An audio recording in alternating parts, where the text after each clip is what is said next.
Hi, I'm Steve Morgan, founder of Cybersecurity Ventures and editor-in-chief at Cybercrime magazine. I'm here today with Gily Netzer, Chief Marketing Officer at Cymulate, the developers of a breach and attack simulation platform that lets you protect your organization at the click of a button.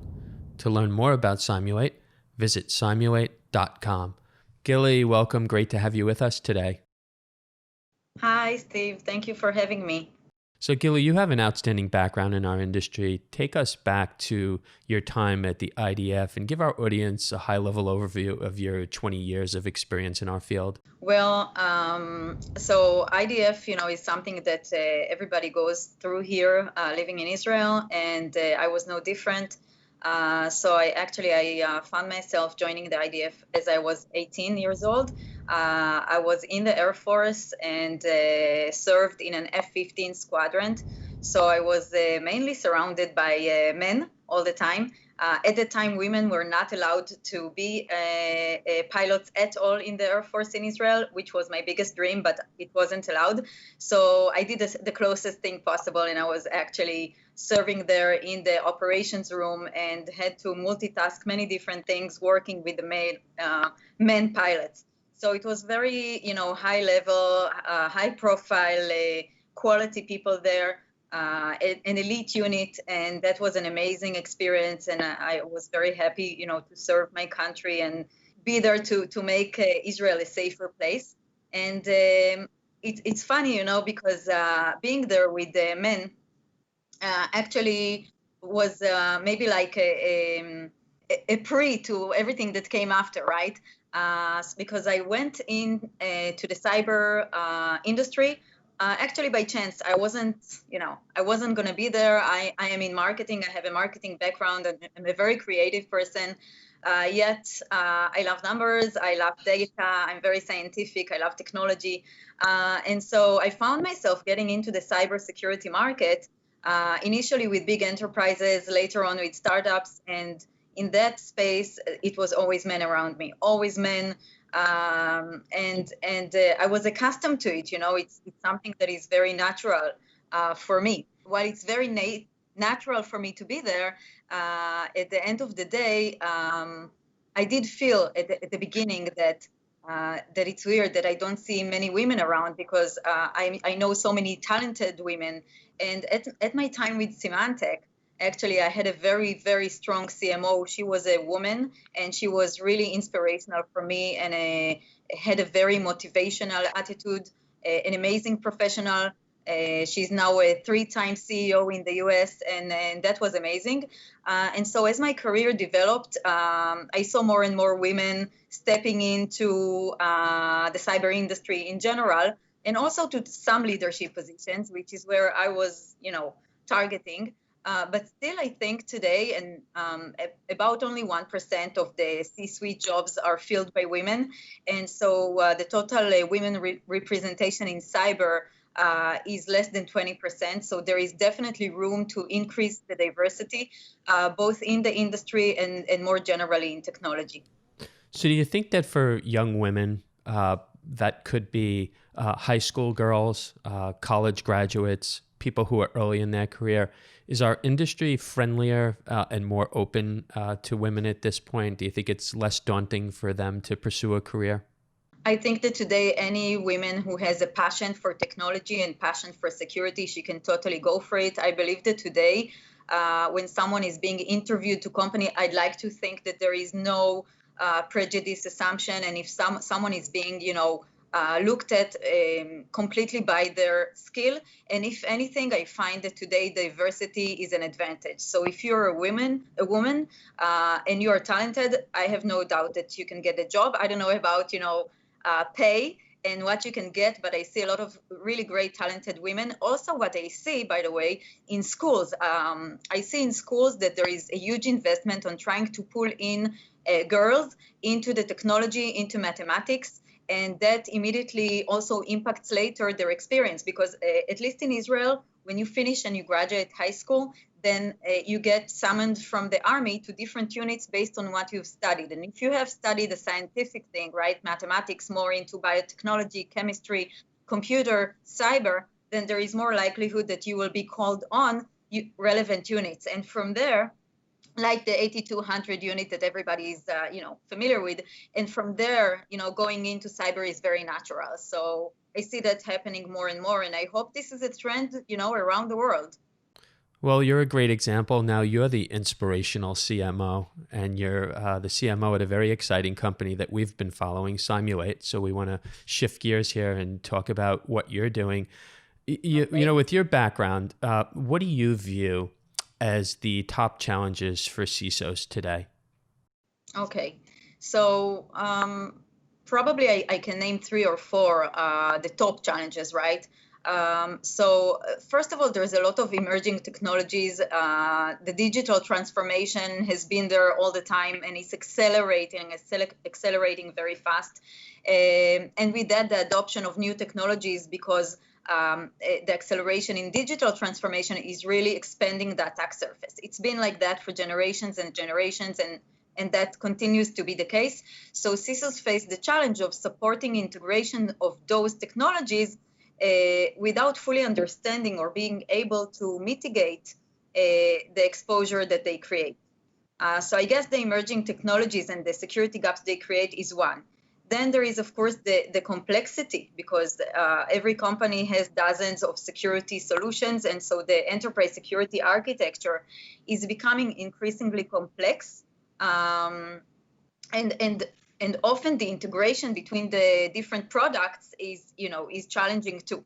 So the IT infrastructure changes daily, and that again creates new, it creates friction and it creates new security gaps. Also, of course, the skills shortage. So in face of all the challenges, the 2 that I mentioned, and also the evolving threat landscape, there is a security shortage or a security practitioner skills shortage that intensifies the situation further. So I think that today the CISOs probably are looking for simple solutions, for automation, for stuff that works quickly and fast without false positives that can help them. So, Gily, tell us about the Cymulate platform. What does it do, and how does it help address the challenges that you just pointed out?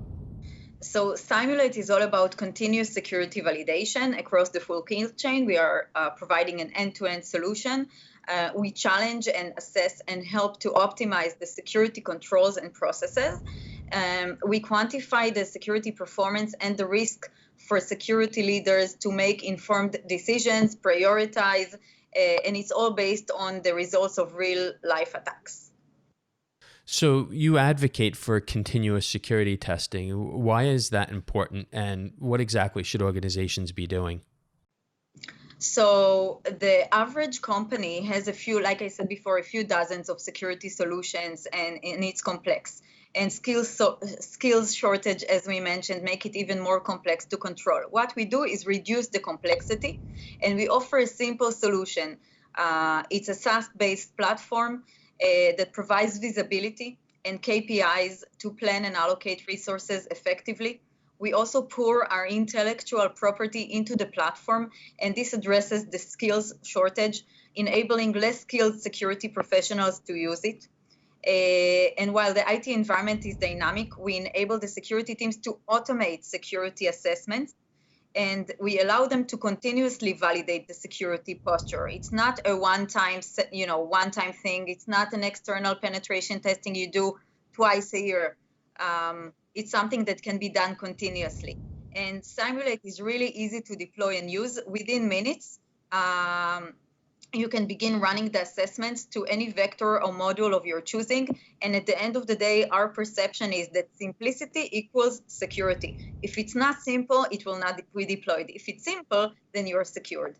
So who are the stakeholders in an organization that benefit from your security validation platform? So there are a few stakeholders that benefit from the platform. Starting at the top, cyber has become a board level topic. The board and the executives, they need visibility. They need to know how secure they are and make informed decisions that help plan and prioritize budgets. What we do is that we provide the executive level, we provide the CISO, and hopefully a few of you guys are listening on. We provide them, and also in smaller companies, it could be CIOs, the visibility and the ability to quantify and establish KPIs on their security performance based on the like attacks. For the functional security teams, we provide the SOC and the blue team with out-of-the-box scenarios in the platform to continuously challenge, assess, and optimize their security and assure that they remain so over time in spite of the dynamic environment they operate in and the new external threats. We also provide the red team, the customization that they require in order to create custom attack scenarios to test their company's unique policies, environments, and incident response capabilities. So what they achieve today manually with different tool sets, with Cymulate, they can increase their operational efficiency by automating the assessments that they create, and they can share them with the blue team to scale their experience. So really, the people who would use our platform could be the blue team, the red team, of course, the top management who can get the KPIs and the knowledge. And because the platform is mapped to the MITRE ATT&CK framework, it provides a common language between all the different security stakeholders of the company. So, Gily, one thing we continuously hear from CISOs is a challenge around getting buy-in from C-suite executives, from the boardroom. How do you help? What can you arm them with to, go back to those C-suite executives? So cyber is getting more attention. And on the one hand, the IT and security is slowly being seen as a business partner, not a cost center. And on the other hand, the board and the executives recognize that an attack can expose them. And business significantly should...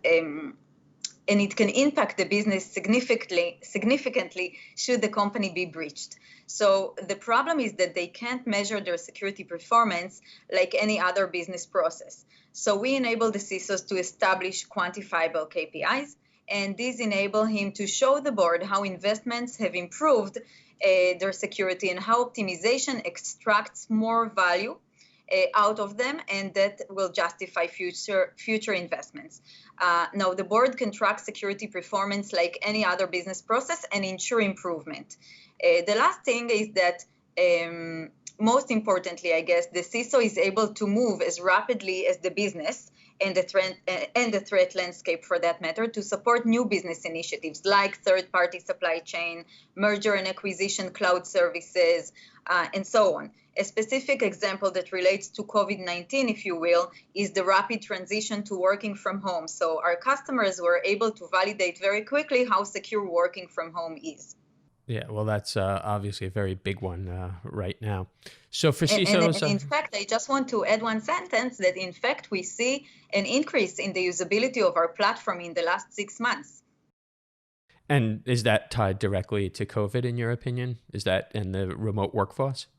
I believe so. It's the remote workforce. It's also that I guess the way that people work, the security professional has changed for everybody, right? People work from home. They use a lot of digital tools. They don't meet in meetings. I think that with all the challenging impact of COVID-19, there are also some things that that people will cherish. Whether it's, the work-life balance, and we can talk about that for ages, but also the ability for people to focus and dedicate time that many times maybe was slipping away when they were at the company, in the headquarters, when they're sitting at home working from home. It's a different kind of way that you manage yourself. And I find that people, they find more time to get things, straight. And so we see an increase in the usability in our platform, which is quite amazing. Right. Well, and having a SaaS platform enables the IT and security staff to continue working with Cymulate from home, as many people have been placed there.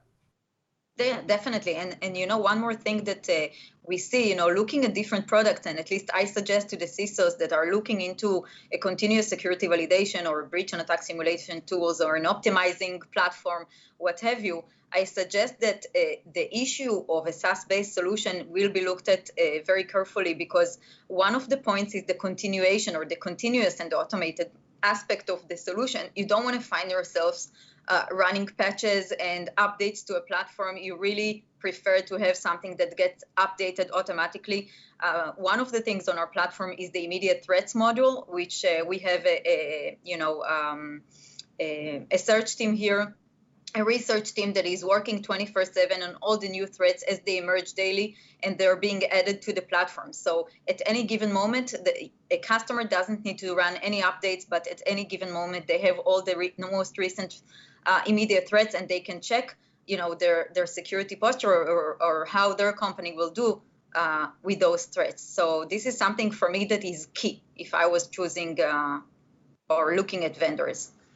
So CISOs in the market are watching Cymulate. Obviously, you're one of the hot companies right now.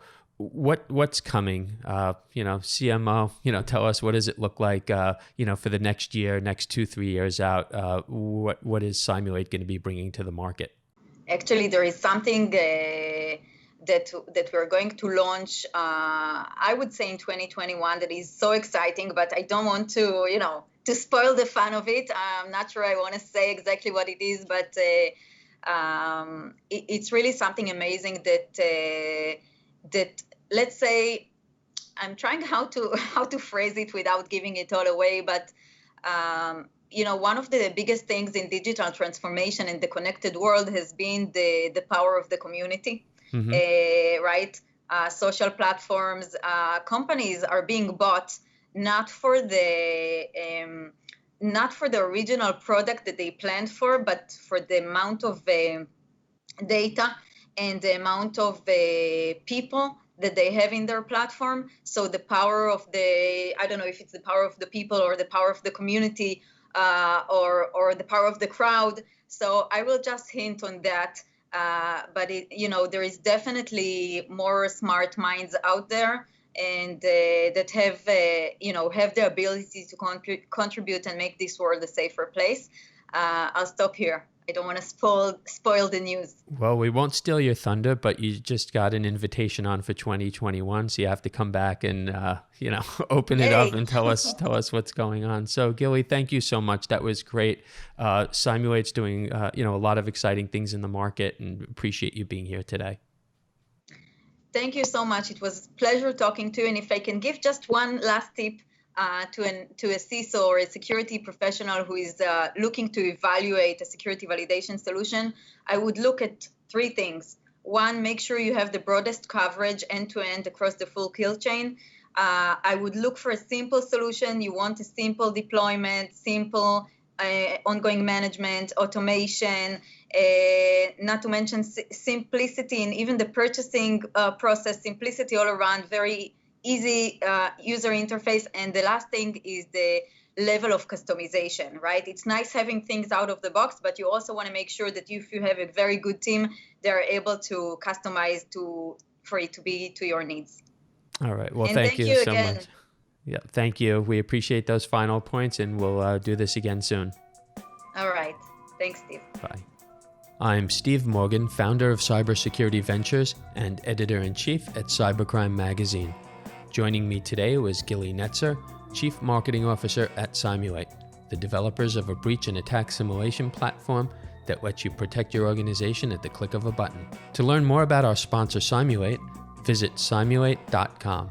You can follow all of our media at cybercrimemagazine.com.